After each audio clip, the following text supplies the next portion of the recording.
Have you finally? I'm waiting until you start playing, and then all I got to do is watch, and then I'm going to go mute and eat some more. I can't put them down. They're jalapeno flavored. Great. Oh, okay. I like how you had to say that with an accent, which was great. Number one. Number two. Hispanic. That's the proper way to say it. I know. I do. White man always trying to hold me down. No, I said. I'm glad that you said it with an accent because that is the right I thought way. It was sarcasm. No, it's like, when you're in my country, you've done this show. Taco Bell. You say Taco Bell. You've done this show. It's Puerto Rico, dude. You know. You've done this show with me long enough to know when I'm being sarcastic and when I'm not. The answer is always sarcastic. Welcome back. Welcome back to our sidebar to the sidebar of our podcast that we do on Live from the Man Cave. We have our very special. Yeah, a whole lot of bar going on tonight. And the most important, I know that's because that's the lawyer in you. That's all you always hear. But the most important thing. I was thinking about beer.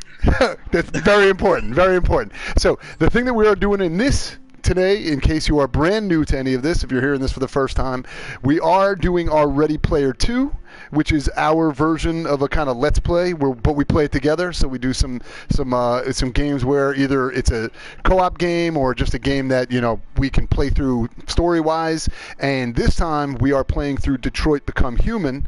This is my first time, and you, Jest, you have played through this before, so you're kind of like jumping in and giving me shit when I fuck up, basically. I mean, I feel like there's other stuff that you're doing, but mostly giving me shit when I fuck up, right? That's our whole show. You try to stay serious, and I fuck with you. Right, and then you bring the jest. All right, that joke's never going to get old.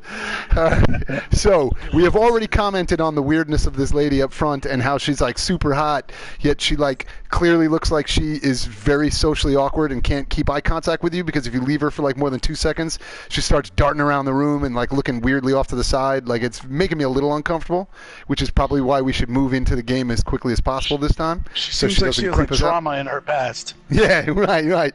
Like if she sees you looking at her too much, right? You look at her too hard, she's like, oh fuck, he's looking at me. I gotta, what's over there? What's happening over there? So sorry, robot lady, that we're fucking with you right now. The most important thing that makes this entire thing fun for not just us but you at home is that we very rarely can talk for any length of time without progressing our drunkenness. We're leveling up our alcoholism, right? That's what we're doing, yes. To bring it back into video game terms. So we have ideas for what we're going to drink throughout the course of this game. Just like everything, we always kick it off with our beer of the show. So, Jess, let me kick it to you. What are you going to be drinking while I move into the next chapter of Detroit?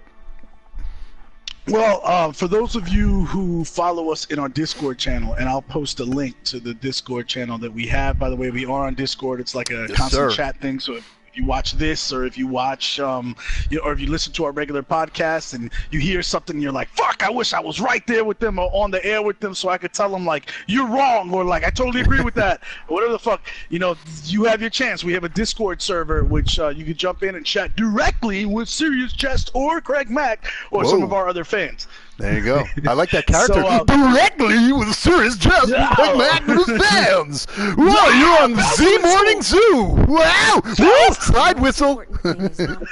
Fart noise. Woohoo. So all of that to say, I posted recently in the Discord. I was drinking this already, and I'm going to continue the good times. Saranac Pumpkin Ale.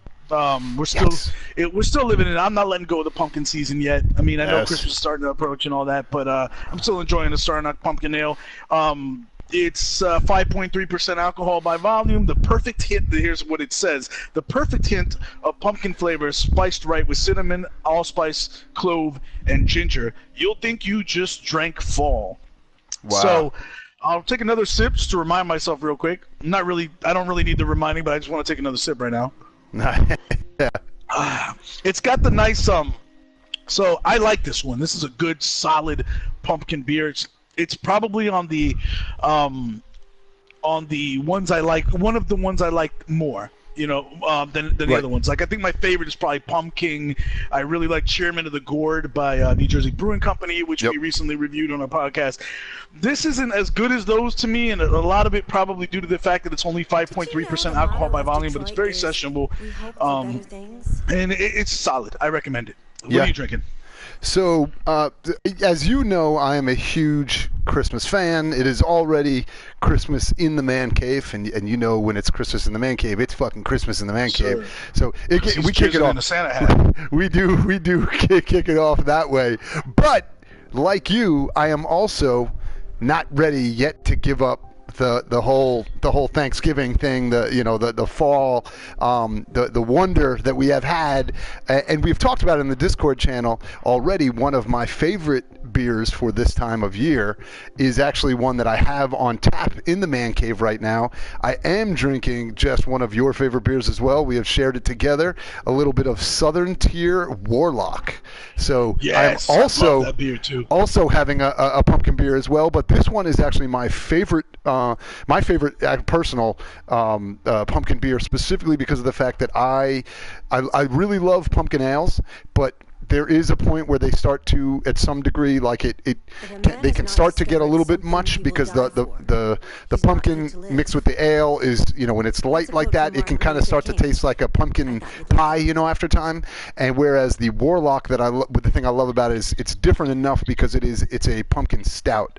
So it's an imperial pumpkin stout. So you have it's basically, you have the darker edge mixed with a pumpkin, back end flavor. So it's not as strong on the pumpkin side. So it just mixes together so perfectly. And their definition, or their description of it, is Warlock is brewed to enchant your palate on its own, and also to counterpoint our Imperial Ale, Pumpkin, like you just mentioned, Jess. Make your own black magic by carefully pouring this Imperial Stout into a goblet, which I am doing right now. Dark and mysterious, reanimate your senses with Warlock's huge roasted malt character, moderate carbonation, and spiced pumpkin pie aroma. And this one was 2017. They rebranded it and updated it with a new look, but it's the same great taste. And this one is 8.6% ABV. So it is. I will readily admit that your beer is better than mine this show. God damn nice. It, Sorry, you knew I had to. That's cool. But it's nice that we both separately, without even having discussed it in advance, have come to the same idea that, hey, yes, I know Christmas is around the corner, but what's closer than Christmas is Thanksgiving that just passed. So let's keep drinking a little bit of pumpkin beer and enjoy that as well. So I feel like we did it right. Life partners think alike. Exactly. Exactly. Hey, what's the ABV on Warlock again? I'm gonna type it in the chat. 8.6%. In case you're wondering, in case somebody comes by later and watches this video after the fact, they can see prominently displayed in the chat. Yep. Here are beers of the show. I'm drinking Saranac Pumpkin Ale at 5.3% ABV. CraigMakk is drinking Southern Tier Warlock at 8.6, meaning he's probably going to be a lot more fucked up than I am by the time we're done with this. So before you get too fucked up to play, we should probably jump into it. If you haven't, we've done 2 episodes of this Ready Player 2 series for Detroit before this. But the second one I think covered chapters 2 and 3 together. Right. Yes. So this is technically chapter 4, I believe, and we'll be rolling on now. And so if you haven't seen the prior episodes and you want to figure out how we got to where we are in the game, I recommend if you're watching this on video, go back and watch those first. But if you want to be an active part of the chat and catch this live, then hey, by all means, we're going to be talking about issues that kind of universally apply. So even if you're just watching this one chapter of this game. Craig, if you want to give a really just a hurry up, like a very summarized. Yep. How did we get here? Where we are? Yeah. So basically, as you can see on the screen right now, I just pulled up the chapters which show what we have done to this point. So the first episode was basically us doing the hostage, which you can go back and check the hostage segment that we did, which was the moment where you're first kind of introduced to this world with the cop Connor, right? Is his name? Yep. So Connor, you're first introduced to Connor, and he is part of he's basically brought in to talk down a potentially rogue or deviant, another one of the robots, or what are they called in this game? not robots, androids? but androids. Yes. So there's a rogue android, and he's brought in. So we played through that, and that was kind of our opening. It was really our first kind of experience to what the world was like, and kind of get an idea of how the world's the kind of dysfunction between humanity and androids, and so on and so forth. And then we played through after that. The opening is just the next section there, but that's just literally them just opening, kind of panning through the city and showing, which go back and you can hear us talk a little bit about in the earlier episode about their depiction of kind of a futuristic Detroit, which is kind of an interesting thing to hear people from that area, their thoughts on it, and then us kind of talking about, with our limited knowledge of Detroit, what we thought, how that did, and also coming from New Jersey, how that made us think immediately of Sopranos and the pan through of the city. Yeah, so you can go back and check that out. So the last episode we did... Also, yep. really quick, yes. on Chapter 2, you saw the character of Kara introduced, or Kara. There was the android that something happened to her, they had to repair her in the store, and this guy comes... Yeah, dude comes and picks her up and puts her in the car, and they're driving back home through these different areas of Detroit, finally arriving in this area that looks a little seedier than the rest of the downtown that was all nice and modern, and they get to the more the poor area or whatever. And that actually was, when you go back and see that, you'll see there was very little gameplay per se. You were more just you were observing, because it's all first person. You're kind of observing the world as this character Kara, and how she's being kind of treated by the Kara or Kara. Which one is it again? Just so I don't remember. It doesn't matter. We'll find out soon enough. We'll figure it out in a minute. So you're kind of basically just experiencing the world through her eyes, and again, we talk quite a bit about that in terms of some people are essentially treating these androids the same way you walk into a store, an Apple store, and say like, hey, should I get the 10 plus or the 10? You get again more information on how the interaction, the interplay between humanity and these androids is the most recent. And if you want to hear the conversation, by the way, just go back to those episodes, because we go into it at length. Yes. And by the way, this is a good time to mention. Yes. What we'll do again. Our format. Right. The format is laid out that what we will do is we do this like a brief couple minutes intro, right? So we do get into the game, do the beer of the show, kind of recap where we've been, then we just jump right into the game. So we will start playing in the next 2 minutes.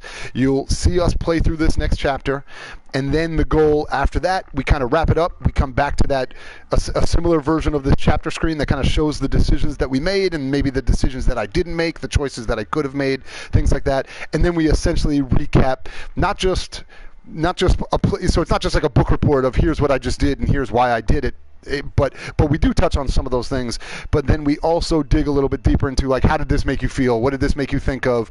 There are times where we may dig into things like like the civil rights movement and things like that, and how things apply to this game, or like we will get deeper as we approach these ideas, because this game touches on ideas that get pretty deep, right? The analogs to what this game is discussing. We will then talk about that. So you can kind of watch the playthrough, hear us talk about it, and a lot of times we'll just be making jokes or kind of whatever, but then we take it very seriously when we get to the back end to try to kind of dig, or at least we dig very deep into how did it make you feel? What did you think about? What were you thinking while this was happening? And so that's kind of what you're going to see happen over the rest of this playthrough as well. So the last chapter... That's why we picked this game, by the way. The game is picked because it touches on so many different real-world issues that I thought it would be like a great... I played it through, and Craig has, and I recommended it to him as a way for us, like a good jump-off for us to have some interesting conversations afterwards. Right. And... so the last chapter, real quick, is the Shades of Color. That's what we did with. It's the. Do you remember the character's name again? I just Marcus. Yes. Yep. Android Marcus is sent to the store to pick up some paint, and what's supposed to be a routine, pick up a paint. He ends up getting harassed by these protesters that are against androids. They're screaming that androids are taking humans' jobs, and that they need to, and they basically start to rough him up. A cop kind of hesitantly jumps in and says, hey, look, it's destruction of property if you mess with this android, and sends him on his way, and that was it. And so now you're about to see what happens in this next chapter, A New Home. Right. All right. So let's go. We're going to jump back in and get ready to go. So here we go. We are about to step into the 4th chapter of Detroit Become Human. Welcome to Ready Player 2. That was anticlimactic because now it has to load, so I tried to... Hoped that would have gone better, but there you go, CraigMakk. Welcome to podcasting. Well, you should have just stayed quiet, and the tension would have built. Like, yeah. Is something gonna happen now? No. What about now? No. See, the thing is, I just can't. I can't stay quiet. That's just insane. You've listened to the podcast. Dead air is just not a thing. So here we go. Oh, okay. Let's kick it in. November 5th. Here we go. Oh, there she is. All right, Kara. Oh, wow. This fucking looks good. Graphics are pretty great in this game. All right, yeah. So this is exponentially shittier than the spots that we first saw of like the downtown area of Detroit. Or the richer area. This sucks. Oh, all right. Open the door. I love how they have to wear a shirt that says Android on the back, just in case people aren't sure. I heard that the streets were paved with gold in Detroit. I don't know why. It's true. Join Todd. All right. No, I'm not coming. Shut up. Oh, a better place to live. Rebuild North Corktown. All right. Oh, I like how she just stands there so nicely with her hands behind her back. As this guy seems like he's probably going to try to sexually assault her. He does not seem like the best guy. You've been gone for 2 weeks, so the place is a mess. Oh, really? What a dick. You do the housework, the washing, you cook the meals, and you take care of... God damn it, where the fuck's the brat gone now? Oh, he's the worst. Alice! Okay. Alice! Oh, there you are. That's Alice. You look after her. Homework, bath, all that crap. Got it? Yes, Todd. Get started down here, then you do upstairs. This guy sucks. He's just immediately like, okay, Roomba, go clean my house. Alright. Optional task, collect dishes, activate vacuum cleaner, and check the backyard. Let's do it. What a game, right? They got you doing chores. Right out of the gate. They're like, hey, get to work. Also, I can't. There we go. Alright. What? The best is if you like got a wife at home, or you're a kid and you got a mother at home that wants you to do chores around the house, and you're like, hey, I'll get to it in a second, and meanwhile you're doing these chores while playing this game. Right. She's frustrated you won't do this shit in real life. Yeah, I'll clean that shit up in a second. We're gonna do this shit on screen. Oh, did you see? He just fucking screamed at me for fucking walking in front of the TV. What a cockface. This guy sucks. Well, in all fairness, she did block the game. She did, yeah. I actually would have said that too if one of my kids walked in front of the TV. Out of the way, for fuck's sake. She doesn't seem like she wants to upset Todd very much. No, yeah, let's see. All right. One of the things said to check the backyard. I don't really know what that means. What do I need to check about it? But all right. Oh, take down the laundry. What a shithole. Todd, you've really, really not made good life choices. Todd can't afford a dryer, but Todd can afford an Android? Right, yeah, I don't understand this world at all. It doesn't make sense. I mean, the economics of this place are really skewed. That's you know what? I'm going to note that for conversation later, though, because that just made me think of something. Yeah. That relates to... Oh, there's the fucking brat. Fuck you, kid. Oh, I have to rewash the laundry? It was out to dry, wasn't it? What the fuck? Why do I have to wash it again? He sucks.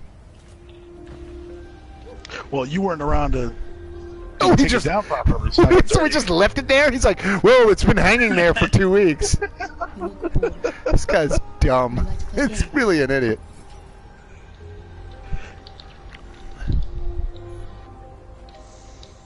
Hey, your backyard sucks, kid, huh? Now Alice is neutral. What the fuck? Huh, Alice sucks also, huh? His graphics are pretty good, huh? Yeah, they were incredibly good. Is this his laundry? That can't be his washing. Okay, that I was gonna say. If that piece of shit out in the backyard was his washing machine, I was about to be pissed. It's broken, I think. That's why they dried outside. He's like, I could get a new dryer, or I could get a sex servant who does my laundry. Oh man, this guy sucks balls. He really is the worst. Well, this really is a house cleaning simulator. This game, huh? Oh shit! Wait, he does have. How many dryers does this motherfucker have? Maybe he's rich. Maybe he's richer than we think he is. Yeah. He just chooses to live in this awesome house. What is that? Is that his weed? Is that his drugs? Now we know why. All right. Oh, he's red ice. Shit. Oh shit! We found Todd's red ice. Oh, a meth head's gonna do what a meth head's gonna do. I'm sorry, Todd. Oh, she's getting red. Stay the fuck out of my business, unless you want to piss me off. You want to piss me off? No, All right, that's a dumb question. Do you want to piss me off? I mean, who says as you're being choked? Yeah, no, definitely. That was my goal there. Also, by the way, you are the dummy who put your fucking drugs in the goddamn like laundry detergent. I feel like that's on you, Todd. You fucked that up. Well, Craig, you missed the point. When you're beating up on your woman, all right, Right. you don't want to dabble in the get In the bogged down by the logistics details. Who put Who's whose right, drugs who's where? wrong? Right. Who put whose drugs where? It's not really the question, bitch. All right. I don't know. Oh, I gotta fucking do this. Oh, okay. I'm not answering that, Todd. I'm not answering your goddamn. Okay, good. I thought they were gonna make me. He really is a fucking slob, huh? Maybe. Depends on what you need. This guy sucks. Not when you're around, he's not. Yeah. Now look at how clean this place looks. All right. Is he gonna say something important that I need to hear? No, he's just saying yeah a lot. Tomorrow. Yeah, same place. You know. Todd, you make poor life choices in terms of what you're eating. Oh, I saw you, kid. Yo, why is she coming in like Assassin's Creed? Yeah, well, she was creeping in like a fucking weirdo. All right, I can't interact with her. I can just awkwardly stare at her sitting behind the chair like she's about to try to murder her stepdad or whoever the fuck this guy is to her. All right, what the fuck am I supposed to be cleaning in here? You're gonna make Todd get pissed at me, game. I can't figure out. It said I have to clean the kitchen, but I don't. Oh, I guess that. There we go. Yeah. You're not good at cleaning, Craig. I am really bad at it. Thank God I'm not a woman. But hey, welcome to Live from the Man Cave. Yeah. All right. You've been in that kitchen now for 5 minutes, and I don't smell nothing cooking. All right. Take out the trash. I said clean it up. Oh wow, he can't get a goddamn credit card. Now I see why he sucks. This fucking game is amazing. All right, here we go. Oh, she is deadlifting that shit. I like it. Well done. Toss the trash, Kara. Ooh, I did my urgent task. Oh, there's another robot. Did you see that guy? That was cool. I don't know if I could have interacted with him. Oh, that guy's fat. I don't want to report to Todd. I want to see what... Activate the vacuum cleaner. Collect the dishes. I thought I did the dishes already. I guess I didn't. Oh, there we go. Wow, this really is fun. Jess, thanks for making me play this. I just wanted you to feel what it's like to be a migrant worker. Oh, missing components. Oh, I'm ordering. I get to order. Oh, this thing is. It's like an Alexa. It just orders the new component for me. Have to do all the time. Is order components with their brains? Man, you guys are amazing. Is he jerking off? Come in and do all the housework. Ew, what's he doing? Oh. I've made a good start down here. I'll head upstairs. Do what you have to do, but stop bothering me. I kick him in the face. He sucks. Tidy Todd's room. Clean the bath. Jesus Christ. This game is amazing. think they're getting you used to the controls. Yeah, well, I'm not, as you can tell, used to the controls at all. Cause you're having trouble fucking taking trash out. Yeah. Imagine later when you gotta fucking keep a character alive, you're gonna be in trouble. Oh, hell no. As long as the only way I have to keep him alive is to take the trash out, then that's the only way I'm gonna do with this game well. This... Hey, you get to see the rest of the mansion. Oh, yeah. Fucking headache, man. This guy is amazing. Alright, tidy that. Alright, so he's just intentionally a slob, though. He just, like, leaves things for no reason everywhere. Oh, let's read this magazine. An Android QB. That's pretty cool. Why aren't you turning the page? I'm trying. Nothing's working. Swipe it on the pad. Yeah, I was doing that, but it wasn't doing it for some reason. All right. The price of life, how driverless vehicles make life and death decisions. All right, but I don't have to actually read this shit right now. It says I can read it later. Nah, you can read in the extras, yeah. Yeah. Cool. All right, as long as I have it now. It's cool. It gives background stories and shit, right. But, you know, for the purposes, since we got people watching us. Right. Yeah, I wouldn't spend a bunch of time. Antidepressants. Is he going to choke me again? Oh, my God, and a gun? This guy's a mess. He's got his antidepressants right next to his fucking... She tidies up by keeping those two together. Right, yeah. You unlock the dialogue or action, often beneficial. Okay, that's cool. I hope the option is grab that gun and shoot Todd. Seriously, I hope that's an option. Alright, let's see. I made the bed. God damn it, he's a wreck. He's got empty bottles all over his room. Look, I'm not one to throw stones, but Jesus, Todd. Maybe at least put the one bottle away before you get another one. You piglet. All right, what else do I have to do? Clean the mess. Ventilate the room. Wow. All right. It's a very specific thing they want me to do, is ventilate the room. That room must stink like a motherfucker. Right. You got to ventilate it. Is that something people normally do? Ventilate the room? Like opening a window so there's stench in there? I just feel like that's not really a thing anyone ever... Like, no one ever says, hey, can you ventilate the room for me? You would just say, hey, can you open a window? Yeah. Seems like she probably thinks of it that way, though. She's an Android. Right. But also, what am I looking at?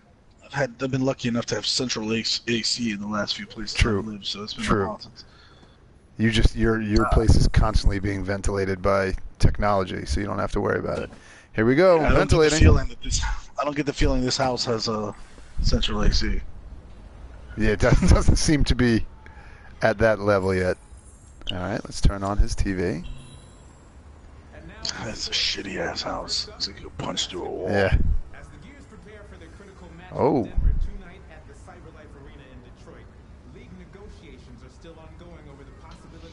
Allowing one Android player per squad. That's pretty cool.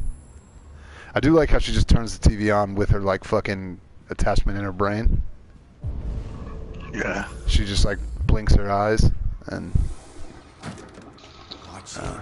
Oh, you're a douchebag. Oh, now I have to go in and clean right after he took a dump. Oh, I gotta plunge it? Jesus. Alright. He's like, I made a mess for you in there. Go handle that. I do love how it says clean the restroom and clean the bathroom. Those are the different things. They like separate out one as a restroom and one as a bathroom. Have you ever called a bathroom in a house a restroom? Like, I always feel like that's a fucking public restroom, right?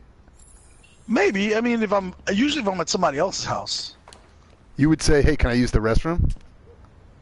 No, probably not, but I don't think it's that strange. It doesn't seem to be working. Like, maybe if I just, like, let's say I just ran an errand, I was at Target, and then I stop at somebody's house before I go home, I may be in that kind of mentality. Yeah, maybe. Where I'm like, hey, can I use your restroom? Yeah. But, nah, I doubt it. Right. And it's also funny, too, that they specifically I said it out loud, I'm right, you're like, no. Weird. I've never said that because that seems like a weird thing to say. Yeah, I think he's right. Alright, clean that room. I'm crushing this house right now. Nice. Oh. just want to So CraigMakk is going to join the Merry Maids after playing this I only have 2 game. minutes. Is that okay, Alice? Oh, look at her.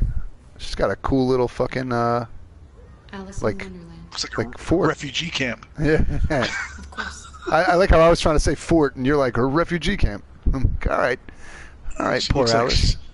she's fucking recoiling like she's scared of shit. It did say she's warm to me now, though, so that's good. Yeah. I can't. I had a moment where I could look at her. See, that's the one thing is like these weird, like the L1 pop-ups appear, and then if you take like one step, all of a sudden you can't like look at the thing anymore. And now I'm just awkwardly walking over her book over and over because I can't figure out how to What get are back you to the doing? spot. Are you dancing? Is this a new dance? Because I couldn't figure out how to get Fuck. back to the spot where it allowed me to interact with the girl again. I don't know why, so I just gave up on it. I stopped giving a fuck. All right, let's see. Let's ventilate that. Oh man, Todd's gonna fuck you up, girl. Writing on the walls like that. Yeah, don't fuck with Todd's dream house. Todd, Kara seems pretty nice though. Seems like she's got a good interaction with people. Other than when she's Yeah, I being imagine choked. she's probably programmed not to be an asshole. Right, yes. Oh, I just unlocked another thing. That seems like it's unsafe. She's going to try to jump out there. I'm going to have to go out there with her later, it looks like. Talk to Alice. Let's see. Kneel again. She's got a nice face, though. I'm sure we used Like to be a friends good before smile, this you know was- what I mean? Kara? Yeah, Maybe we Kara? can be friends again. yeah. Well, so they mapped her right off a real actress. Right. Valerie Curry. Your father said Oh, really? Who, let's see, as you play through, I can tell you some of the shit she's been in. She was in the TV series The Tick. I watched maybe 2 of those, and it was Right. pretty good, actually. She was in Blair Witch. I don't know what the You should tell I me guess about it's a yourself. movie in What you like to 2016, do, not the where you original like to Blair go, Witch. Right. Your favorite She was in the foods. series, That would really TV series House of Lies. Oh, She was nice. in the show The Following. She was in the Twilight Very Saga quiet. Breaking Dawn I Part thought 2. it would scare you. Oh, 2012. okay. And Oh, no. What'd I do? she was in Veronica Mars, the TV series, a few times as Jane. Coon. Oh, I yay. haven't watched it, but I know it exists. All right, she trusts me now. She gave me something. A key. Oh, cool. All right. All right, I won her over. That's cool. And now Todd's going to beat the shit out of me and take it away. What do I have to do Oh, now? Todd's a big teddy bear. Ask Todd for new instructions. Great. Todd just likes to give neck hugs, Yeah. but he's a big teddy bear. Right. I just wanted to hug your throat. That's cool, right? What are you doing? I'm playing. Play. So I intentionally did not ask about the mom What you there thinking? because I didn't know if that would like Think your dad's a freak her loser? out. Huh? Oh yeah. A loser? Yes. That is what we're Job, thinking. Your take care dad of his is family. a fucking lowlife. Don't you think I tried to make things work? No, you don't seem like you tried that hard, Todd. But whatever I do, when someone comes along, they just fuck it all up! I know what you think of me. You hate me. Oh, he sucks. You hate me, don't you? Say it! Way to You hate intimidate me! your little kid. I love how he's like, say it, you hate me. I'm like, well, I mean, kind of now I do, because you're being a dick, Dad. Like, maybe get it under control, and I wouldn't hit you as much. Sorry, I'm sorry. I'm sorry. Oh, so he's just like an abusive asshole like that. You know I love This you. is the whole, like, I'm going to smack my wife, and then immediately say, I didn't mean to do it. I love you. Don't leave me.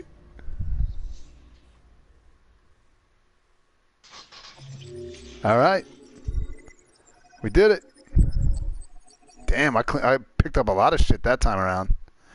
All right, so we have completed what is it called? A new house, a new home, A new home. a new home, a new home. I did pretty well, other than I shit the bed on the ground floor a little bit because I accidentally took the trash out first when I didn't realize that it was going to stop me from being able to do the other stuff. But I guess we can probably dig into it now, right? And just kind of go from there. Yeah. So I mean, this is it was a short chapter, and this was more of a tutorial. It's a slow start to this series in a way. Mm-hmm. Other than I feel like these early chapters are the story will get much better, but you're getting some like you're getting some kind of foreshadowing of shit that's coming down the pipe, I think.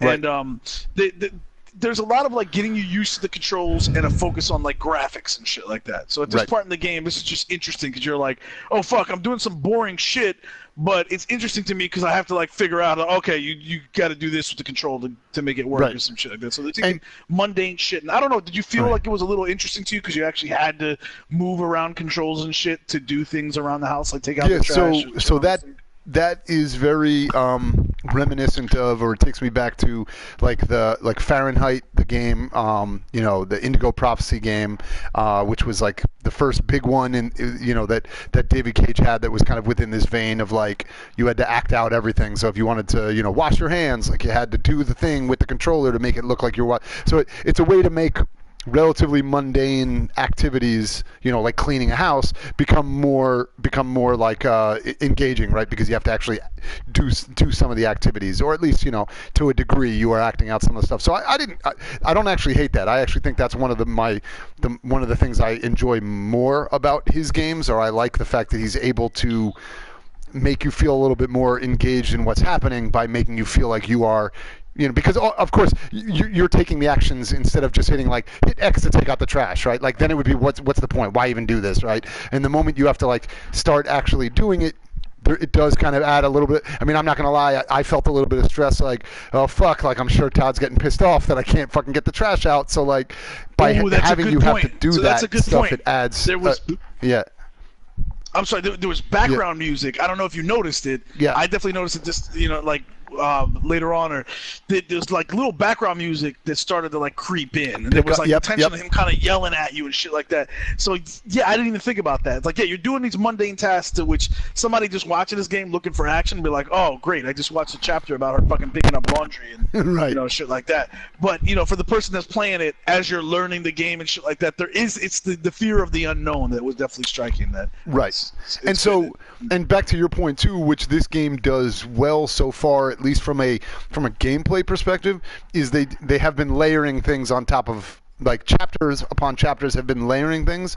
So the idea, like, if I had just played that chapter maybe for the first time, maybe that part wouldn't have bothered me at all, right? But because we played the first chapter, the hostage, where there was that moment where, like, all right, you dicked around too long and you wasted too much time looking for clues, and now a cop just got shot. So, like, once they layer that on, so whether or not that would have happened in this chapter or not, whether or not like Todd would have actually, like, if I had just stood in the middle of the room and just said fuck you, Todd, and didn't do anything, like maybe Todd wouldn't have done anything because the game would have just waited for me to advance. But they've created this idea in your head that this game will advance whether you decide to, like, make decisions or not.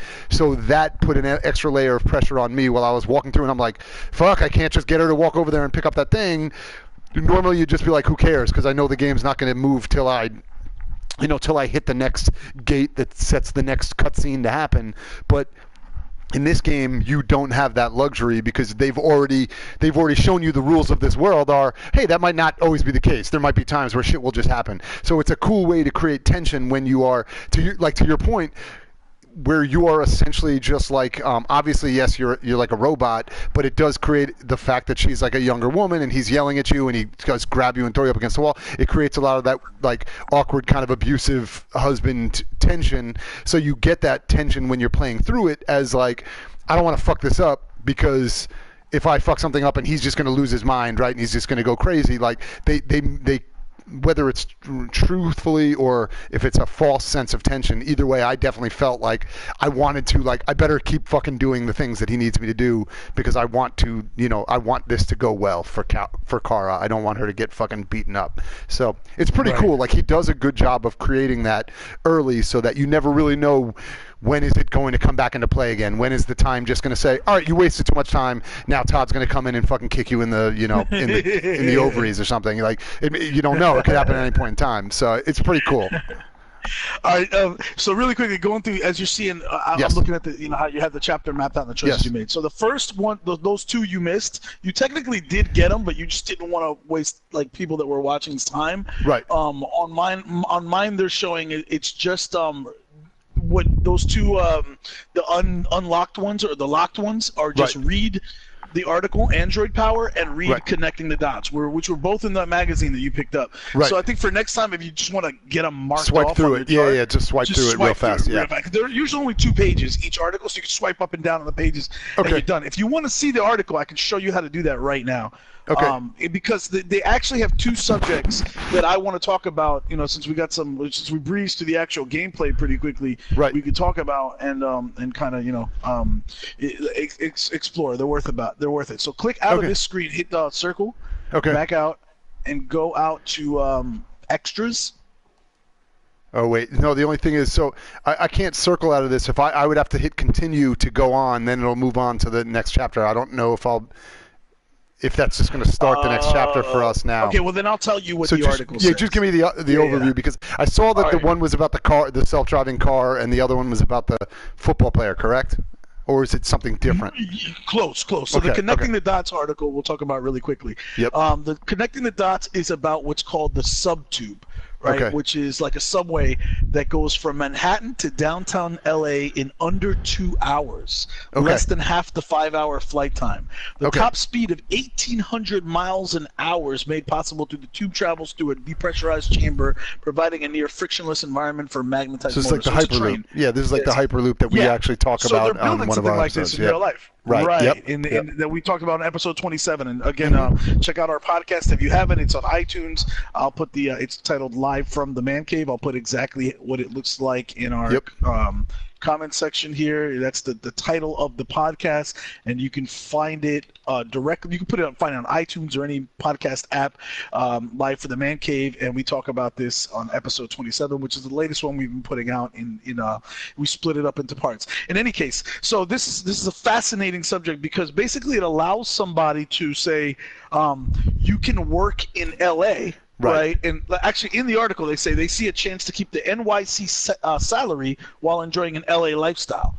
Right. So you can choose to buy property really cheap in like somewhere in California, like outside LA, and then not that any of those places are cheap because LA is expensive as hell too. Right. But if you had the ability to do this, and I've seen this as they're trying to they're thinking about building a railway system like this. You could buy a place in North Carolina. Right. And you could be in New York in an hour and a half. Right. Yeah.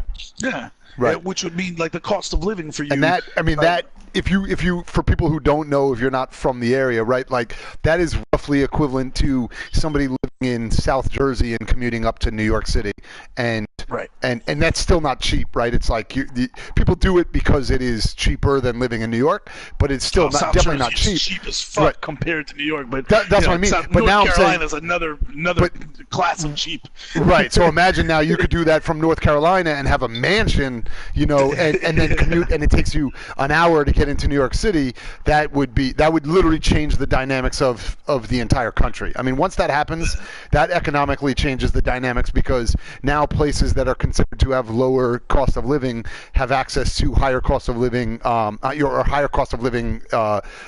employment, and so that would be huge for the United States. Huge. So there's that's a pretty interesting. That's a cool article. That's cool. Yeah, and so the other one was the Android Power article, right? Which was basically in all which they alluded to in the on channel the TV show also, on. yes, right. Yeah. So what do you think about in the future people develop androids, and now when you're watching the NBA, like the Knicks, it's not just human players. Everybody gets one Android player. Would you be cool with that, or you'd say no, fuck that? There needs to be either an all Android league or keep them out of sports, or what? What do you think? No, see, to me, I think it's totally fine because I would look at it the same exact way that, okay, so first off, I guess I have to go back and say that I am definitely not like a sports purist or anything like that. I'm not one of those annoying people that was like, oh, baseball should never have an instant replay, let them call it, and if they get it wrong, that's the beauty of the sport. I'm like, no, if it makes the game more interesting and you get it right more, I'd much rather you have instant replay. I just think that's better for the game. So anything that can make it more interesting, because that's what it is. I mean, it's a game where I'm spending money to basically forget about work for a few hours, or not think about the problems in my life for a few hours. So to me, if you were also there's not a whole big difference to me than saying like now we have these newer, faster like pucks in hockey, or we have better like shoes, like running shoes in like soccer or something like that. Like all of these things are just advancements to make the game be better, and so like better bats so players can hit the ball out much harder than they could, like 50 years ago or whatever. Even just working out, right? The technology advancements to getting stronger and faster are obviously insane nowadays versus, where they were in the 50s when guys were like, I fucking bag groceries throughout the most of the year until I go and play baseball, and I don't work out until the season starts, and now it's a full-time job. So all of these advancements, the idea of an android is literally just the next, to me, that's the next evolution of the advancement of the sport. So if as long as it's not like, it's not illegal, right, where you're like, oh, I have an android, but I pretend he's a human, and you don't know about that. As long as it's a level playing field, if I can just have one fucking monster robot thing running around just like fucking hauling balls down the field, or a running back that can run whatever, that just seems like it'd make it more interesting to me. So I'd definitely be down with that. So for you then, so by that reasoning then, would you be cool with an all android, like just replace humans with androids in sports if they're better?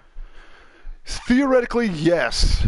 So I would say, I would probably say at that point it would probably be cool, or it behoove the league to have to keep both leagues. There's always going to be an interest in watching like humans perform skills that like the rest of us cannot perform, but they're still humans. So there's that level of like, oh shit, I just saw somebody do something amazing, right? It's like watching a chess grandmaster versus watching like Deep Blue. Like Deep Blue is a robot, so of course he's figuring out fucking and that has its own allure, like the fact that a robot can do 2.6 million calculations per second. But there's also something cool about Gary Kasparov, who's like, I can only figure out like 20 or whatever, 10 in a second, or 5 or whatever it is, but I'm still so good that I'm so much better than you will ever be, and that has its own allure to watch. So like to me, I wouldn't be adverse to the idea of like an all, like Android league if that became a thing that was of interest, because I'm sure people would bet on it, and I'm sure it would just become, there's the same thing as people watch like leagues that are just like all Madden leagues, right? Where people literally just simulate the game, watch what happens, and then get excited bro, about however it plays out, because competition is competition, whether it's people or not. But I wouldn't say that it would be done. Yeah, then I guess the competition then would be like, because if everybody's computer simulated, then you can actually like predict the outcome, because if you already know how they're gonna react to each other, the element of chance of human error is gone, right? No, so then it becomes the engineering of the product. Human error, yes, but you wouldn't be able to predict it, because the whole idea would be that the androids or whatever can predict so much more than humans can. So the opportunities and the options that they can take would be theoretically unlimited as far as our brains would be able to like determine. So it's not like they're pre-programmed. Yes, if they were just pre-programmed to follow almost the way when you first turn on Madden and it's showing like a demo game. If that demo game is the same game every single time, then yes, that would be boring, right? If it's literally just a demonstration where they're following a pre-programmed set of steps, then no one would ever watch that. But if they are just like, oh, we're able to just calculate out, as far as humanity is able to understand, an infinite number of possibilities, then they can actually just accomplish a lot more than a regular team of like humans can, who can only, they can only analyze 5 or 6 possible options on the field at any given point in time. And these guys are like, oh, I can do everything, plus I can think of 5 steps ahead. So if I take 1 step forward and 1 step to the side, and he comes at me this way, then I can do this, and then all of a sudden I'm 20 steps ahead, and I've figured out the exact route that I can run. Games would never be the same. They would be infinitely different, because the number of options that they could always pull off would be infinite. So I think that in and of itself would be interesting. Let me present this choice to you. A hard choice, all right? Oh, CraigMakk is...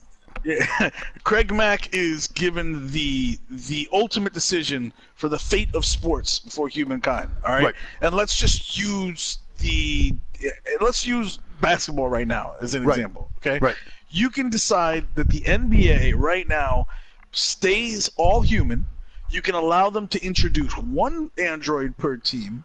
You can make it all Android, or like no limit on how many androids you introduce, so every team can decide that maybe you have a human player that can beat an android, then go for it, although I don't really think that that's, or you can have robots which are androids, but they're controlled by controlled almost like video games by humans. Right. Okay. So those are your 4 choices: robots, all android, all human, or 1 android on each team. Which one would you pick? Honestly, probably the one that just you describing it. Okay, so let me be because I can never answer anything super easily, right? I know we want this to go quickly, but I would say probably choice, man. the smartest choice. Make a choice, right, the smartest choice would probably be to create the idea of like a what's it called? Like those robot destruction league things where it's like robots put in a thing, but there's people controlling them. Like if basketball players were robots being controlled by people, it's probably the smartest move because you're integrating both in a way that you have the strengths of one and the fallibilities of the other, like kind of merged together. So you have the ability. Then all of a sudden, your e-athletes really become like more, but like LeBron James, his celebrity status gets replaced by like Ninja. From Fortnite. Right. Absolutely, right. So you have those guys. Fatality is like the number 1 player in the world because he's able to like control these guys, and then the benefit becomes the creativity and the kind of impulsiveness of humanity and whatever the emotion of humanity is. It would be paired with the kind of like the indefatigability of a robot, and the fact that they never are going to get tired. They're going to be able to they'll be able to perform on a level that we will never be able to perform, and you kind of get to play those pros against the cons of the robots being 100% reliant on the humans, so they're never going to be able to use their skill set to the highest level. And the downplay of a human is obviously that we're going to always be constrained by our brain's ability to like think ahead, and how far ahead we can think is never going to be as far as a robot. So I would say that's probably that would be the best idea.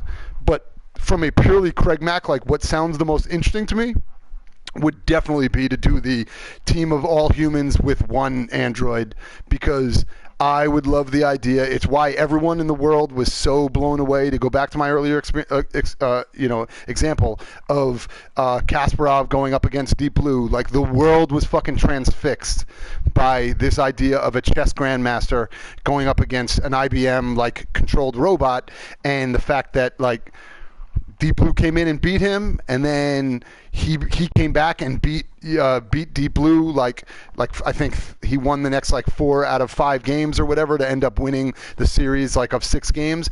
And then they had a rematch, and Deep Blue fucking destroyed him. And so the world was captivated by this idea of humanity, going up against a robot, but I wouldn't want it to be like an all-robot team going up against an all-android team going up against an all-human team, because like that's the beginning of fucking Skynet, right? Like I mean, at that point, yeah, we're just waiting to be taken over. But the idea of integrating 1 android in there seems pretty awesome to me, because that's the idea of like, all right, can humanity, like can the human players find ways to, utilize the player that's on their team that's an android to their best example, and try to mitigate the skill set of the other one in a way that is just wildly interesting to me. Like I think that would be a cool competition in a way that would at least, you'd skew the numbers in the fact that you won't have players just being driven out of the league in like whole cloth, right? Because if you say like everyone except for 1 human, we'd be like, well, then why even bother, right? It doesn't even matter. The human is irrelevant. But this would be cool because it would allow you to kind of get a taste of both worlds in a way that would be interesting and use technology in its best. Okay, so one more point that I just want to raise out of the article. It said, in this world, in the Detroit Become Human world, the article says, androids were introduced as a 1-person team innovation, but they've come to dominate team strategy. So then everything revolves around that 1 super player, which is like, what happens with That's LeBron. Like LeBron. You have to right, yeah, of course. Game plan around LeBron, right? So my only concern with the 1 android thing is that, like, for injuries and shit like that, like, I mean, imagine on a football field you hit like an android linebacker, I mean, if I feel like that could lead to a fucking human death on the field. Yes. Yeah, more likely than like I'm also assuming if they're not stupid, I don't know, like, because obviously I'm not reading the article, but I'm assuming that they're smart enough to not make it like it's like running into a tank, because yes, players would just be dying, and then it's not 2 pages. These articles are like a couple paragraphs. Right, and so that's the same. So we're going with just the bare minimum of information that they're providing. And I didn't mean that you're not telling me the information. I'm saying, like, we're not reading theoretically, quote unquote, the entire real world article. That's like, this article would probably be much longer than 2 fucking thumbnail sized pages. In their world, they would have known a lot more information. But based on what we're seeing, my assumption would be, yes, these things are androids, but you have to be making them in a way that, like, a player can play against them. Because if they are literally just tanks on the field, like if it's football, then the players are just going to actually just get steamrolled, and like you're just murdering people at that point. Like that's not actually fun. So if they're making them like in a way where it's like yes, right. If they're making them where they're like, hey, their brains are essentially computers, and that they're able to compute things in this way, but like their body, you can actually tackle them. If they tackle you, or some shit like right, that. right. If they tackle you, they won't like they won't literally just like decapitate you or something like that. Like I think that would be cool. So like, yes, you're right. I kind of took that for granted. That my assumption was they made them at least be. Their real strength has to be, even if they are faster, I'm okay with that. Like if they're faster, that's fine. But if they're like so fast where it's like a fucking cheetah on the field, then separate from the fact that would just be stupid to watch anyone try to catch up to them. The thing that would be actually, if you got to that speed and you were the size of a human, you would fucking murder somebody if you ran into them. It would be like getting hit by a car. So the point is, you have to at least make it. There has to be some, balancing. So they're like of power. better than all the humans, but not so much better that the humans right. Not like the Terminator, right? Right. They're not like the Terminator where they just fucking move and people just start dying, because again, that would be. Or you just can't catch them because they're way too fast and the reflexes are just like insane. Like and then what you would have to do is you'd have to have your other android would have to play on them all the time. It would just be a matchup between those two, and then the rest of the team dynamic would become, which honestly is like seems any like what game that's suggesting was happening in process. Right, and that's actually what like good teams. Yes, it's not like we don't have players like for example in football. Yes, you don't have a guy who's also playing on defense is also playing on offense, but like. Theoretically, you put your best defender on their best, offensive threat, and everyone else has to now. If we can contain this one, competition, this one matchup, if we can contain this, then collectively, if the rest of us can all step up our game, we can potentially we can outplay them. And so that's what these games would become: is put your android on their android, have that, which was the equivalent of put our best, we have our best point guard on your best point guard, and let's see if they can contain each other and kind of mitigate the damage, and then let the rest of us, if we can all just, do what we came here to do. I think that's actually kind of cool, and then that becomes the idea of, of man versus machine, and the idea of teamwork, and like, kind of upping the game of the entire team, because everyone else has to be able to offset the potential, damage that this one player can do against your team. I think it would be cool to watch. Yeah. So I'm just gonna make a hard choice, even though again I'm like there's so many different variables in here that I'm not married to the choice, but just gun to my head, I'd say make it no restriction on androids. Just let them go all androids. I feel like the mixing of humans with androids, unless that human can actually compete with the android with a team sport, it kind of takes away like the team sports are so interdependent that. If you have 2 androids just kind of canceling each other out or constantly working on each other, you take away some of the, like, if you have one android guarding another one, then the other android still has to pass to another teammate. And I don't know.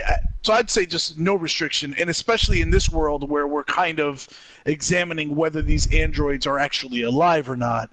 Right. And so I think that's where I'd go. I'd go no restriction, all android teams. And I do agree with you on, like, when you take into account the idea that if they are like as human as this game is kind of alluding to the fact that they are kind of becoming aware, then yes, that would be the equivalent. Like my rule would be the equivalent of saying like we're all allowed to have one black guy. Like that would be inherently shitty to do, right? So you can't really do that. So I was more kind of saying like, hey, we just figured out this Android thing. How are we going to integrate it into the sports? And actually, that is a pretty good an analog to sports originally, right? Like breaking the color barrier, and like the idea of like, oh shit, we finally let like one black guy play, and then we realized no fair. You let the black guy, that fuck is killing everybody. Like and we're like, oh, that's because they're just better. We just realized we're like, because you didn't play against the Negro leagues is the only reason why you were like so good. Like if you had to hit against Satchel Paige, you would have been fucking garbage. So like, your idea of making it be a 100% league, I think, is like where I'd ideally want to go, but I would say that up front, it would probably be the one player would be the match, right? Because the other thing would be, if you said you can bring in as many as you want, then you're just becoming then there's no human players at all anymore, which in and of itself is also fine. But like, at that point, like I just don't know, because why would you say, hey, Jest, we're going to hire you to be our quarterback when we can get Johnny Atomic, the robot, to do he's going to be better than you across the board. It's like, it is what it is. And all of this, actually, it's funny because as we're talking about it, all this literally just keeps reminding me of the fucking old school movie Teen Wolf, when all of a sudden fucking Michael J. Fox becomes a fucking, he's like, when he's a werewolf and he becomes ridiculously good, and like in the beginning, nobody learns how to play with him, and then eventually he figures out like, hey, yeah, I can be fucking incredible, but if I play with the team, it'll be a more like, like the team I can raise the entire team. The whole Michael Jordan of like, yes, I can be amazing, but I'm also trying to make everyone better. Like I want to make the entire team better. That's as LeBron. Opposed to like a LeBron literally comes on a team and the team just goes up like 5 notches, on the overall rankings. Like Matthew Dellavedova becomes a defensive god. Right. And we can all think of how many players who are like superstars who go to a team and they're great, but they don't make the team really any better. Like fucking, Allen Iverson or names like that, where it's just like your entire thing is one-on-one and you don't really drive up the team around you. I think that would be a thing that we would eventually figure out, right? Is even from a computer standpoint. Kobe? Early on, maybe. I think he got better at, like driving the team up. I think as he got older, his early years was much more about like, like if I can just drive up my stats and I'll help us win just because I'll be a plus, X number of points. All I have to do is not have them suck and we'll be good. And you're like, well, yes, okay, but that's not necessarily going to help you win championships. And I think that's the other thing. I think that's the kind of shit him and Shaq used to fight about. Right, that's why they hated each other. That's why they hated each other. Like Shaq trying to tell him, look, Kobe, I know you're really good and everything. You're the best basketball player in the league, but listen, it's a really good Shaq, by the way. And then Kobe would be like, fuck you. Right. Also, I do think, not to get too deep into the sports side of things, but I also do think a large part of that was that Shaq was also pissed that a kid who was like, 18 years old was eclipsing him in being the most like famous and most dominant player in sports. So I don't necessarily know if all of it was that he. I got the feeling though, Craig. I got the feeling like when you're like I do reckon that is a very, very possible thing that it was his own ego that he was getting eclipsed. But I think he would have been a lot cooler with that, right?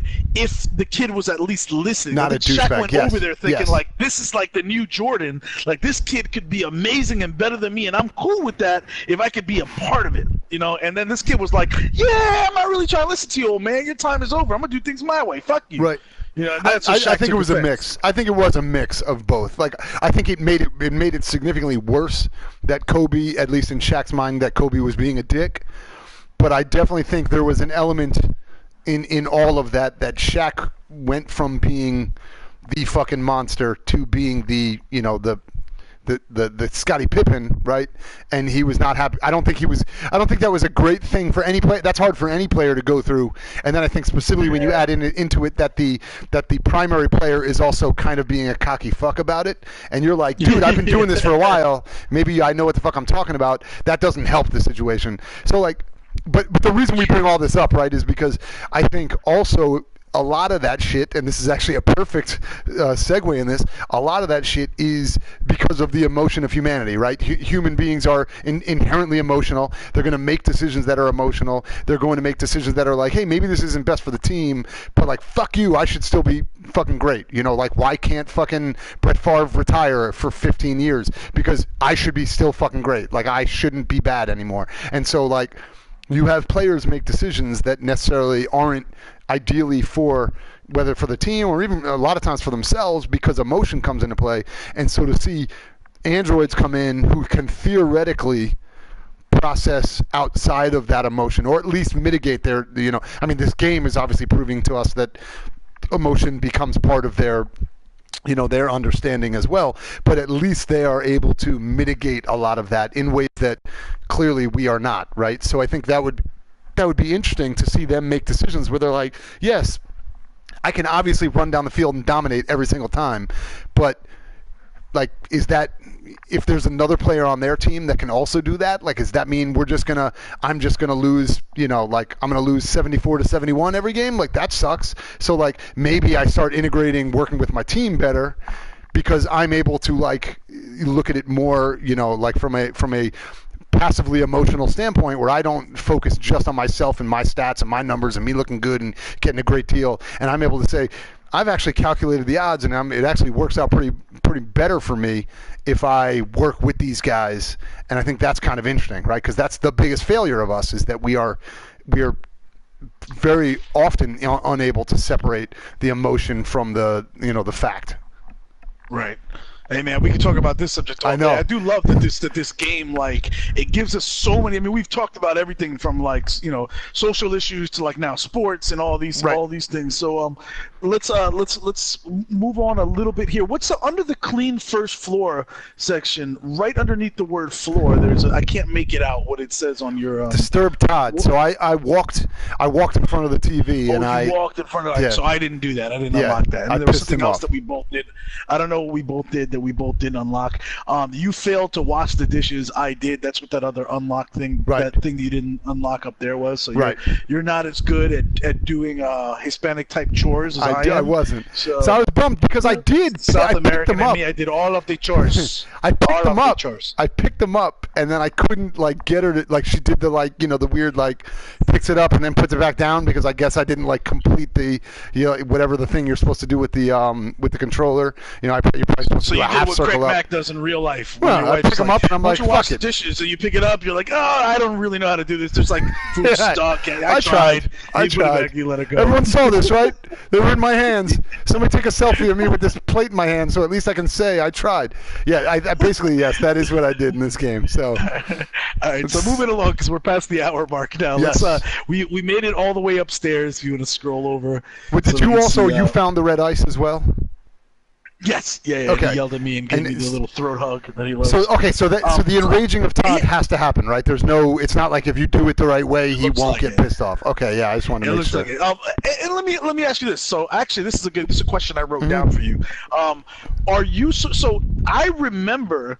It's funny that you got this different opinion of him now, because I remember what I was surprised about when we did the chapter 2.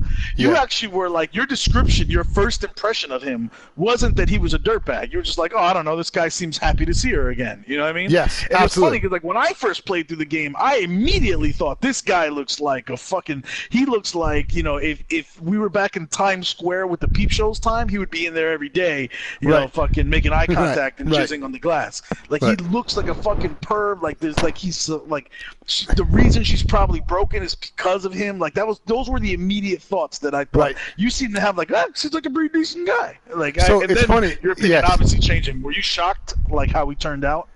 So I wasn't shocked per se, because by the end, like you know, as the end of that sequence kind of happened, and they made such a big like show of, oh, you're going to this more kind of the rundown area of the city, right? So in my head, I was like, okay, one of two things are going to happen. Either he's a good guy who's just like has not gotten good breaks and he just happens to live in a bad part of the city, and that's fine. Or equally, you know, also possible that it's just that he is like a piece of shit, and it's an easy storytelling trope that like, oh, and look, he's like a shitty white guy who lives in the shitty neighborhood, and he's like doesn't take care of his family or whatever. So I was kind of like, by the end of that sequence, I was more like open to the idea that maybe he sucked. Based on just, I wasn't sure where the story was going. You know, like obviously that's like an easy storytelling trope, right? It's like, oh, look at this shitty white guy, right? He's like white trash, right? So I knew they were kind of, it could have gone either way. So it wasn't a shock.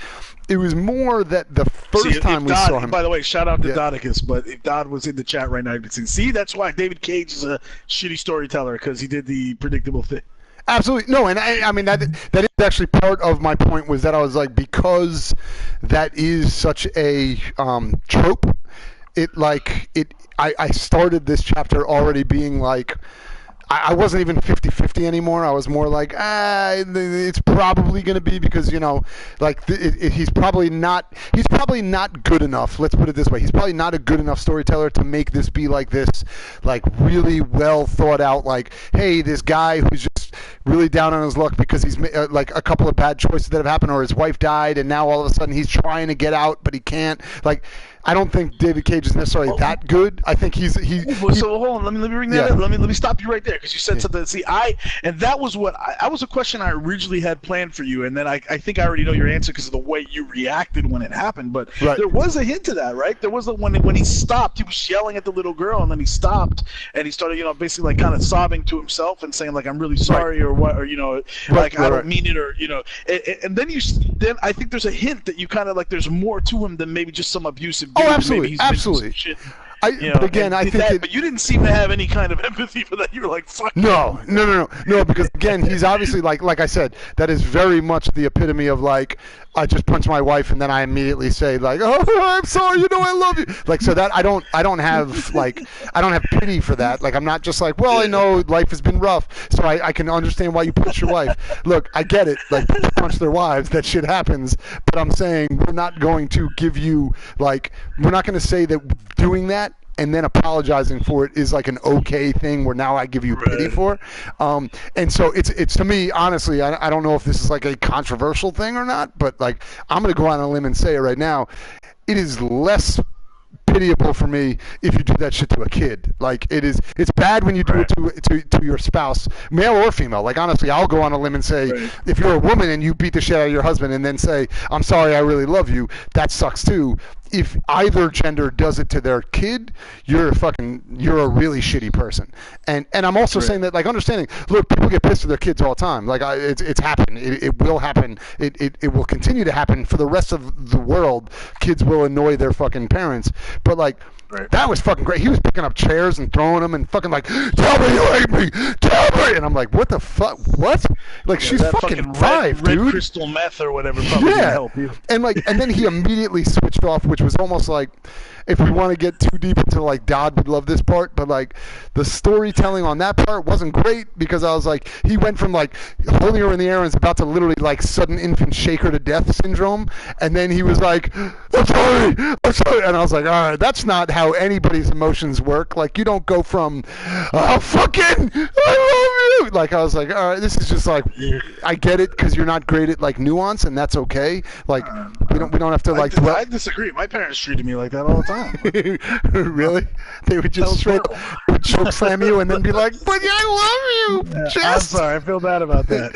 Right. I feel bad about what I just did to you. I feel bad about that fucking punch to the face. All right, Dad, it's okay. But like, no, but my dad didn't apologize. My dad didn't apologize. Your dad, my mom showed some remorse after the ass whoopings. Wow. All right.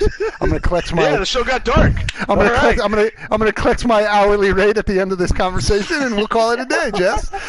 So how about let's move on to Alice? What was your initial impression of Alice, the little girl, and did it change as the chapter went on? So initially she seemed weird and quiet, but like in a way that like we've seen this character before on shows, like the emotionally stunted or disjointed child that's obviously because she's grown up in a fucking horrible environment. I actually do. So I thought in the beginning, I thought she was whatever. She was a kid, right? She was a kid in a video game, so you're like, I don't know what to think about you yet. You obviously have problems, and like I don't know. I mean, you were like, who is this little asshole? Right. I mean, like when why is he stealthing around the house like a fucking creep? He straight up was like, "Where's that fucking? Hey, what's up? She's right there on the stairs. That's awkward for all of us." Yeah. But like that. Yeah. So like then, I will say the scene which I'm going to give Cage credit for. I for whatever reason, because she hasn't even spoken yet, as far as I know. Right? We didn't hear her talk. Correct? No. Right. So the scene in the in her bedroom was actually one of my more interesting scenes of interaction, like with characters, because that I liked the idea of that moment. It was like a hostage situation, but in verse, right? Like hostage is like, let me talk you down from murdering this kid or jumping off the thing or whatever the fuck the bad guy was going to do. I forgot his name, but the bad guy in the first scene was going to do. This one was more of like, hey, let me talk you out of that little, like fort that you're in, because obviously you emotionally don't trust me, or you don't trust anyone or whatever. And seeing Kara kind of the options, and I actually mentioned it while we played it, like I intentionally saw the options to like ask about the mom, and I didn't, because in my head I was like, maybe first time you meet a kid, like don't ask questions about things that could emotionally set them off. Clearly that's like a trigger for her. I could be wrong, I don't know if you choose that it would, but I was just kind of thinking in my head, I wouldn't immediately be like, so where's your mom, to a kid that I think is like emotionally crippled over the fact that they've lost their mom.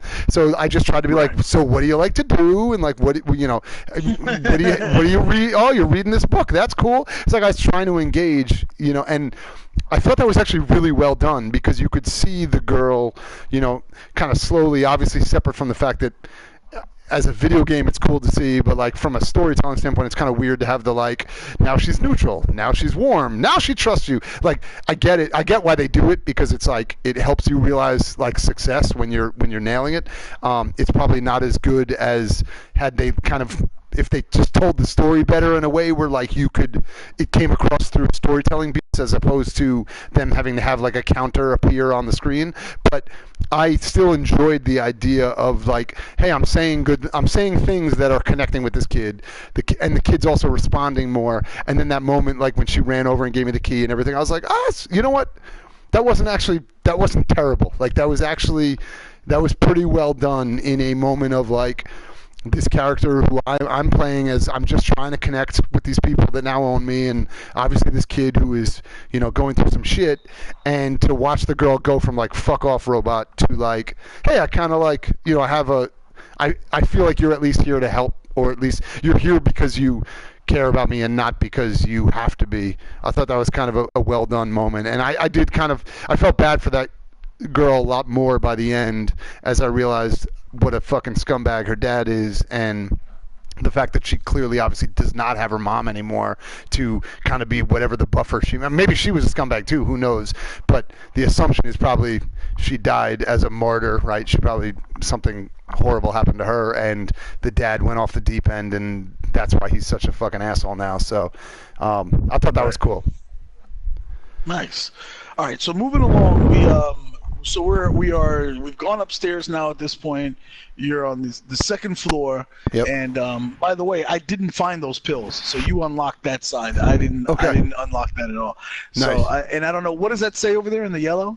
It says Kara sees a gun, so I found the pills, and then when I put the pills away, I found the gun. Pills or the gun. Right. All right, so that's what I missed. And you basically got everything on the second floor, it looks like. Yes, so. yes. I cleaned up the second floor. Oh, by the way, hard, I fucked up something I said before. So you see where it says read Android QB? Yes. And then read putting a price. Those are separate articles. So you totally missed those two articles that we already discussed were something that you would have had to find on the first floor. So you actually did it. You scrolled through them fine. Right. Right. So now we know as long as you pick it up and just scroll once, you get credit for it, and then we can look at it later and talk about it, which is cool. Yeah. It's good. Just to, we've already kind of touched on the first one, the Android QB one. Right. So I won't cover that again. I can tell you what putting a price is about. I'm scrolling through the articles on my extra now to see if I can find it, but we'll table that discussion until I find it. Okay. In the meantime, let me quickly, because you commented on it while we were going through this. You said you talked about how cool it was that Kara was like opening things up or turning things on and off with just her brain. We kind of have that technology already with like Alexa, right? Like where we're just talking, and so she's kind of like an advanced Alexa. Oh, absolutely. And along that way too, right? I'm just gonna throw this on there as well. Is that you know, we laughed about it. We made jokes how this motherfucker like has this shitty ass house, and yet he's got this, you know, multiple $1,000 piece of equipment, which is the Android. He can afford an Android. He can't, you know, but he's like got a fucking stupid shitty house, and like everything's falling apart in there and all that stuff.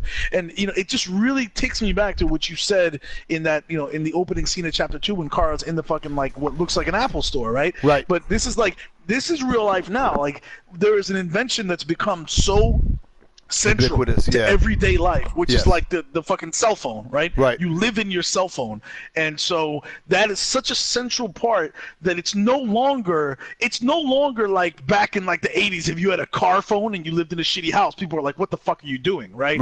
Now it's understandable that you have an iPhone, but you live in a shitty apartment because you know the iPhone unlocks so many facets that makes life easier for you, that you're like, you know what, this is a legit thing I need. This is like getting a car. I need a car. I need a legit phone that can do the things I want to do. I can live in this house. I can exist in this house. Yeah, but I can't. But I can't live without this phone or this Android, which makes sense. And I just thought that was cool that they did that. It is. Yeah, so it's definitely good. But by the way, the name of that article, the other one under the Android QB is what was it? The price of putting a price. Putting a price. Oh. Putting a price, okay. As I'm trying to scroll through, I still haven't found that one. So, do you want to keep going through some of the? Scroll over to the right. So after we got through the second floor, basically just becomes talk with Alice, and then that's when I connected with Alice. Alice gave me a key, but then I could have apparently done something after that I don't know what I could have done. So I could have unlocked something, maybe. Yeah, the key opens like a music box that was right in her room. And you didn't see it. So the music box would have revealed something about Kara. Okay. Yeah. Like back in past history of the last time I was there? Right. That's cool. That's awesome. Fuck. See, I got it. See, I have to think ahead on these things because sometimes I'm just like, let me go see what this thing is for, and then by the time I walk downstairs, cool and they automatically, Yeah, it's cool for my end, like watching that you bypass that, and I'm sure that whatever stuff is absolutely central to the story, you probably, you know, like it'll come back around or in another way that you'll be like, oh, okay, I understand. Right. But so I don't see an article that says putting a price in my extras, and I thought I opened that article or I read it, so I don't know why it's not showing in my articles that I have saved in my options. So I think that, you know, so we can just pretty much skip that one. It's probably a side article. By the way, you had Alice trusted then too at the end, correct? Yes. Yeah. Okay. Yeah. Obviously because you got the key. Because you got the key. Yeah. So you know, because I just opened up the world stats, and it's actually one of the things we've talked about that's very cool in this game is the fact that you can see like 53% of people rewatched the close, and you know, like 41% of people walked in front of Todd, which obviously you didn't do. 99% of people cleaned Alice's room, which is crazy, right? That almost 100% of people cleaned her room and ventilated the room, but only 85% of people tidied up the pills and found the gun. So almost everyone cleaned the bathrooms, actually. That's amazing. 99% of people cleaned Todd's room. 98% of people cleaned the toilets. Nobody said, fuck that, I ain't cleaning that toilet. Right, yeah. So listen to this. 99% of people cleaned the bathroom. 95% of people cleaned the bathroom, and 98% of people cleaned the toilet in the restroom. So basically, more than 95% of people walked into both bathrooms and cleaned them, even though that was it was a sidebar. Yeah, and 98% of people got the key. So most people got the key. Right. So most people actually talked Alice into giving them the key, but they said the right things. 92% opened it. And 92%. So I was the fucking shitbrick on that. That I didn't look for that. Like, I'm just gonna pass by this music box and not see it. I'm one of those fucking retards. I did not. I literally didn't even see it. So that's pretty cool, though. That is what I like about this, and I do like the fact that they immediately show you the things that you missed. And obviously, you have, like, meaning you, Jess, like, you give me the benefit of being able to actually say, like, so here's the thing that I did that you didn't do, and here's the thing that you did that I didn't do. Right? Normally, obviously, somebody playing this wouldn't know that, but the idea of being able to see the choices non-taken allows you to decide, like, okay, do I want to go back and replay that scene to see that, or do I want, or am I the kind of person that's like, like a Telltale game, this is my version, like, this is the version of my story, I fucking missed it, it is what it is, and I'm going to go forward with it. And I kind of like that, because most games you really wouldn't know that until the game's over, and this does so much more by surfacing all this information to you as soon as you're done playing the chapter.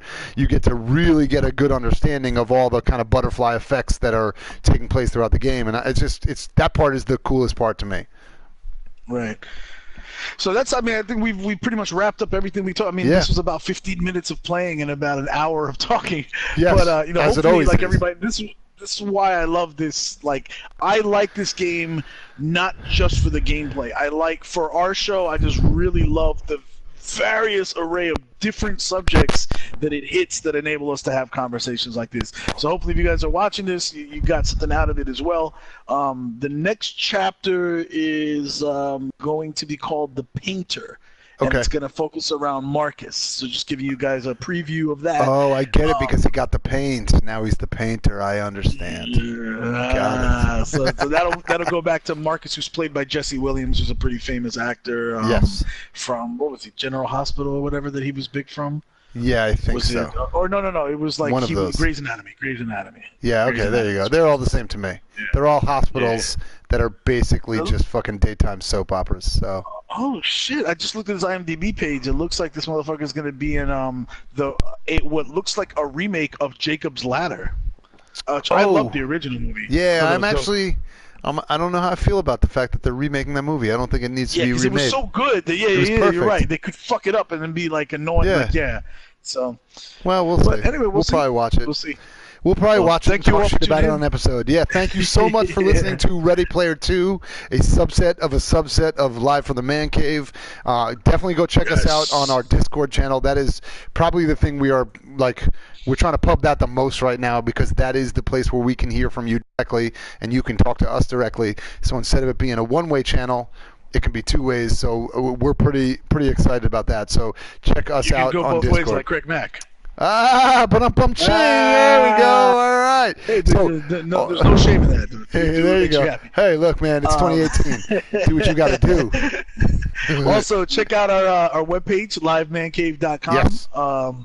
And you can find our podcast there. You can find movie, TV reviews, all that shit, all that good shit. You can find it on there. And of course, if you're watching this on Twitch or if you're watching this on YouTube, we'll be uploading this to YouTube. Right now it's on Twitch. We'll be uploading it to YouTube real soon. Yep. And go ahead and subscribe to either or both channels. We'd appreciate that. Yep. And thank you very much. Yeah, and we will post out on, we will tweet out, but also the Live Man Cave is at Live Man Cave is our Twitter account. We will tweet out and let you know when the next episode of Ready Player 2 is going up. So we're trying to do these pretty regularly. As you may have noticed if you have listened to the show before, we have a bunch of different projects happening kind of simultaneously. So we have our regular Live from the Man Cave podcast. We have our Live from the MCU, which is our first foray into playing kind of a tabletop gaming, like an RPG, like an actual real RPG, kind of Dungeons and Dragons, but we're in a superhero universe. So that's happening. Shout out to Jim Sardonic. And yes, shout out to Jim Sardonic. We would not be able to do any of this without him. So he's kind of the glue that holds all this shit together for us right now. And then we also now have our Ready Player 2. So one thing I would definitely want to kick out to people too, if you have an interest, jump into the Discord and let us know other games after this game is over that you think would be a good one for us to play, whether it is play together, like a co-op game, Far Cry type game, that kind of shit, or this kind of game where we can just kind of go back and forth with one of us playing and then just kind of dialoguing about it. So we'd love those kind of ideas. You can throw that into Discord, tweet us at Live Man Cave, anything like that. But otherwise, I think we should be having the next one up in the next week or so. So we will keep you posted and let you know. But otherwise, I think we've covered pretty much everything, right? Yeah, one last thing. I just realized Yes. we were telling people, like, yeah, if you missed the chapters 1, 2, and 3 before this chapter 4 one, go back and watch them. And they're probably no longer on Twitch at this point. Oh, yeah, you're right. You got to You're catch them right. on YouTube. So there's our YouTube account right there, youtube.com/livemancave. Go ahead and subscribe to that. Yes. And like and subscribe. Thank you very much. So on that note, Jess, I think it is time for us to disengage from Ready Player 2. And I'm going to go back to drinking a little bit more of my Warlock. I don't know about you. Are you just going to go to bed? I'm going to keep drinking Saranac Pumpkin Ale. There you go. I'm going to keep drinking, my man, and probably playing some more video games. So perfect. That's exactly what we do here at Live from the Man Cave. Thank you very much. Thank you very much, Jess. Thank you for everyone for listening. And thank you, sir. We are about to disengage. Peace.